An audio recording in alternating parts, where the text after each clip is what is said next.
Angel అంతా clear గా చెప్పావు కదా. నీ ఇంట్లో 10 పెళ్లిళ్ళు చేయమని చేస్తా నేను రెడీ, కానీ ఒకే పెళ్లి 10 సార్లు చేయమనకయ్యా. పక్కాగా మాట్లాడాను ఫాదర్. ప్రైతలాట్ బందర్ నుంచి గురువులు బిషప్పులు అందరూ వచ్చారమ్మా. వాళ్ళ ముందు నాకు తల వంపులు తేకమ్మా. భయపడకండి ఫాదర్, ఆ యేసు ఉన్నాడు. ఆయన అన్ని చోట్ల ఉంటాడమ్మా, కానీ నేనుండాలి కదమ్మా. Father are you okay? పోయి పెళ్లి కొడుకు వచ్చాడేమో చూడు. లా లా లా లా లా లా లా లా.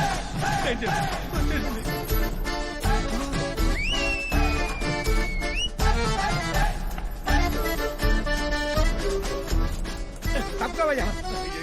అయ్యో మైకేలు యాక్సిస్ బ్యాంక్ లో 5 సార్లు అరువు తీసుకొని 6వసారి పెళ్లి చేస్తున్నానయ్యా. దయచేసి వెళ్లిపోవయ్యా మైకేలు. ఎట్టబోతాం? శుభలకి ఇచ్చేప్పుడు రండి రండి అని, వచ్చాక పొండి పొండి అంటే ఎట్ట? అయ్యో అక్కయ్యకే కదా పత్రిక ఇచ్చింది, నీకు ఇవ్వలేదే. అంటుది ఫ్యామిలీ అని రాశారు కదా, మరి దానికేమంటారు? ఇరుక్కున్నావు గప్పాలే. ఒక ఫ్లోలో రాసేలావయ్యా.